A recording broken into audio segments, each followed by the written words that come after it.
안녕하세요, 시리맨입니다. 이번 시간에는 오버클럭이 아니라 다운클럭에 대해서 이야기를 해보려고 합니다. 다운클럭을 하면 몇 가지 장점이 있습니다. 클럭을 높게 사용하지 않으니까 CPU가 열이 더 적게 납니다. 그리고 전기를 더 적게 사용합니다. 전기요금도 좀 더 적게 나오고 발열도 낮아지니까 장점이 몇 가지 있는데요. 그런데 CPU 성능을 높이지 못할 망정 낮춘다? 좀 이상하잖아요. 그런데 여러분들이 사용하는 CPU가 만약에 고성능의 CPU라고 해봅시다. 근데 평상시에 웹서핑만 하고 특별하게 고사양 작업을 안 한다고 해봅시다. 그러면 생각보다 많은 전력이 좀 낭비될 수 있어요.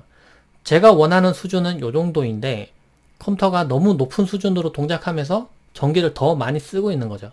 근데 이 작업을 하면 전기를 좀 더 아낄 수가 있습니다. 다운 클럭을 하기 위해서는 바이오스 설정에서 클럭을 강제로 끌어내리는 방법이 있습니다. 숫자를 낮게 기입을 해서 클럭을 더 높게 올라가지 않도록 하는 방법이 있죠. 근데 이 방법의 단점이라고 하면은 여기 들어와서 수정해야 되기 때문에 꽤 번거로워요. 그리고 제가 낮게 사용하고 있다가 갑자기 고사양 작업이나 게임할 때는 숫자를 또 바꿔야 되니까 매우 귀찮은 작업이 될 수 있겠죠. 바이오스 설정에서 클럭 조정을 안 해도 윈도우즈 설정에서도 변경할 수 있습니다. 시작 버튼 누르고요. 전원이라고 한글로 입력하면은 전원 및 절전 설정이 뜹니다. 선택해 보시면 창이 뜨는데요. 오른쪽에 추가 전원 설정이 있습니다. 눌러보시면은 또 창이 뜨죠. 처음에는 균형 조정 이 권장 설정이 선택이 되어 있습니다. 근데 여기 추가로 절전, 고성능 이렇게 있습니다. 제가 이용할 거는 절전과 고성능 또는 이제 절전과 균형 이 두 가지만 이용할 거예요. 그래서 평상시에는 절전으로 해서 전기를 좀 아껴서 사용하고 만약 게임을 하거나 또 고사양 작업을 할 때는 좀 더 성능 높여서 사용할 거예요. 절전을 선택하고요. 오른쪽에 설정 변경을 선택해 봅니다. 그러면 설정이 뜨는데요. 여기 보면 고급 전원 관리 옵션 설정이 있습니다. 이거를 선택을 하세요. 그러면 창이 또 뜨는데요. 여기서 변경할 게 뭐냐면 좀 내려보면은 프로세서 전원 관리가 있습니다. 이 프로세서 전원 관리에서 최대 프로세서 상태가 있어요. 근데 이게 처음에는 100으로 돼 있어요. 100으로 돼 있거든요. 이거를 숫자를 낮추는 겁니다. 이게 100으로 돼 있으면은 예를 들면 CPU에다가 부하를 줬을 때 CPU가 100%까지 올라갈 수 있다는 걸 의미해요. 최대로 사용했을 때. 근데 이거를 만약에 50, 20 이런 식으로 숫자를 제한해 버리면은 부하를 최대로 걸어도 20%까지만 올라가고 더 안 올라가는 겁니다. 그러면은 클럭을 강제로 제한을 하는 게 돼버려요. 제가 20%로 한번 제한을 한번 해볼게요. 이제 확인을 누릅니다. 그리고 전원 옵션으로 다시 가볼게요. 지금 절전으로 선택했습니다. 그럼 20%까지만 사용하죠. 그 균형을 선택해서 들어가 보면은 또 같은 설정에 들어가서 볼게요. 프로세서 전원 설정을 보면은 100%까지 사용하도록 되어 있습니다. 그러니까 지금 보시면은 이걸 선택하면 100%까지 다 사용하고요. 절전을 선택하면 20%까지만 사용해요. 그럼 어떤 차이가 있을까요? 먼저 전원 옵션을 균형, 그러니까 100%로 사용한 상태로 시내 배치를 한번 돌려볼게요. 지금 시내 배치가 동작하고 있고요. 클럭도 지금 확 올라가고 있죠. 온도도 지금 더 많이 올라가고 있습니다. 69도, 68도 이렇게 올라가고 있고요. 그리고 무엇보다 전력 소모량이 지금 291W 정도 돼서 뭐 전력을 확 쓰고 있습니다. 전력을 많이 끌어 쓴 만큼 성능도 잘 나오고 있죠. 절전을 선택하고 시내 배치를 또 돌려볼게요. 돌려보면은 클럭이 많이 안 올라가죠. 제가 제한을 너무 많이 해놨나봐요. 그러면은 0.79GHz까지만 올라갑니다. 그리고 보시면은 CPU 온도도 그만큼 안 올라가요. 36도 밖에 안 됩니다. 그리고 무엇보다도 CPU에 부하를 엄청나게 걸고 있는데 전력 소모량이 144W 밖에 안 돼요. 그렇게 많이 안 올라가죠. 여러분들이 실제로 사용할 때는 전원 옵션에서 절전의 최대 사용률을 좀 알아서 지정하셔야 됩니다. 저는 70%로 놓는 게 적당한 것 같아요. 물론 이 숫자를 낮추면 낮출수록 절전을 좀 더 많이 할 수 있긴 하지만은 자신이 원래 사용하려는 목적에서 너무 성능이 떨어지면 불편하니까요.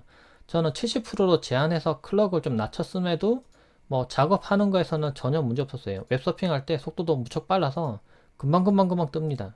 네, 금방 떠서 크게 불편함이 없더라고요. 뭐 이 정도 속도면은 클럭을 제한했는지 느낄 수도 없을 정도로 성능이 빨라요. 워낙 빠른 CPU를 쓴다 보니까 뭐 제한을 해도 빠르다는 거죠.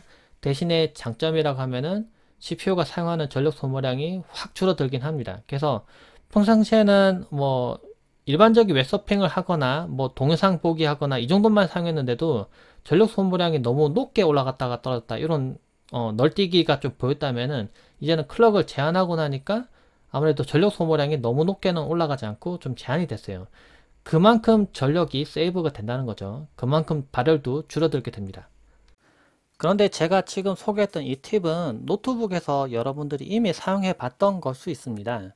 노트북의 배터리 버튼을 누르면은 전원 모드를 뭐 여러 가지 설정할 수 있어요. 뭐 최대 절전을 하거나 또는 향상을 하거나 최대 성능 모드 뭐 이렇게 변경을 할 수가 있는데요. 근데 좀 차이점이 있다면은 배터리가 있는 노트북에서는 이렇게 쉽게 설정을 할 수가 있는데 데스크탑에서는 이 옵션을 제공하지는 않아요. 평상시에는 절전을 사용하다가 게임을 하거나 동산 편집 작업할 때는 고성능 모드로 사용하고 싶을 때가 있을 겁니다. 그래서 찾아보면은 지금 제가 보여드리는 거는 전원 구성표인데요. 네, 파워 CFG-리스트라고 입력하면은 자신의 전원 구성표가 이렇게 뜹니다. 그리고 어떤 게 선택되어 있는지도 지금 나타나요. 근데 이거를 이렇게 들어가서 일일이 변경하려니까 꽤 번거롭잖아요. 네, 여기서 선택을 해서 바꾸려니까 귀찮아요. 들어가는 것도 많고. 근데 노트북처럼 간단하게 설정하고 싶은데 데스크탑에서는 그 옵션이 막혀 있어요. 그래서 이거를 단축키로 만들어서 사용하는 팁들이 지금 공개되긴 한데요. 그거는 좀 옛날에 있던 팁들이긴 해요. 근데 좀 더 간단하게 바꿀 수 있는 방법이 있습니다. 제가 지금 오른쪽 하단에 트레이 항목에 지금 뭔가 설치를 해놨는데 버튼 누르면은 이렇게 뜨고요. 나 고성능으로 쓸래 해. 그럼 버튼 누르면은 고성능으로 동작하고요. 그러면 다시 한번 더 눌러보면 지금 고성능으로 지금 체크가 되어 있는 게 보이죠?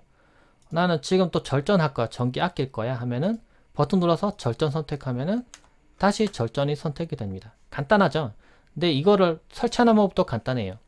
지금 영상 하단에 제가 링크를 둘 텐데 이 링크로 들어가서 보시면은 파워 플랜 스위처라고 이제 이거를 설치를 할 수가 있습니다.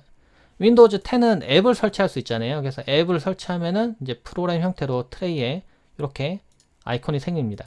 이걸 설치를 하면은 아주 간단하게 절전, 고성능, 균형 모드를 제가 변경해서 바꿀 수 있어요. 근데 기본 설정에서는 절전과 고성능의 차이가 거의 없기 때문에 데스크탑에서는요. 절전을 선택해도 빠르게 동작합니다. 그래서 꼭 제가 앞에 설명했던 것처럼 최대 부하를 줬을 때의 CPU 그 퍼센트를 조정을 미리 해 두셔야 돼요. 그런 다음에 절전 선택하시거나 고성능 선택하시면은 상황에 맞춰서 전기를 아낄 수가 있습니다. 제 경우에는 여름에 전기를 좀 아껴보기 위해서 노트북을 일부러 이용하거나 좀 더 성능이 낮은 미니 PC를 이용하기도 했었습니다. 근데 이 팁을 이용하면은 절전으로 바꾸시고 사용하면은 이미 사용하고 계시는 데스크탑이 전력을 좀 더 아껴서 사용할 수가 있어요. 그만큼 발열도 줄어들게 되고요. 내 컴퓨터 열이 왜 이렇게 많이 나? 이런 걱정하시는 분들도 이 팁을 응용을 해 보실 수 있을 것 같고요. 전기를 왜 이렇게 많이 써? 라고 생각하시는 분들도 이 팁을 이용해 보실 수 있으니까 활용해 보시면 좋을 것 같아요. 이것 때문에 일부러 노트북을 여름에 사야겠다 이렇게 마음먹으신 분들은 돈을 좀 굳히는 계기가 될 수도 있겠죠. 이 팁 한번 이용해 보시기 바랍니다. 참고되시기 바랍니다. 고맙습니다.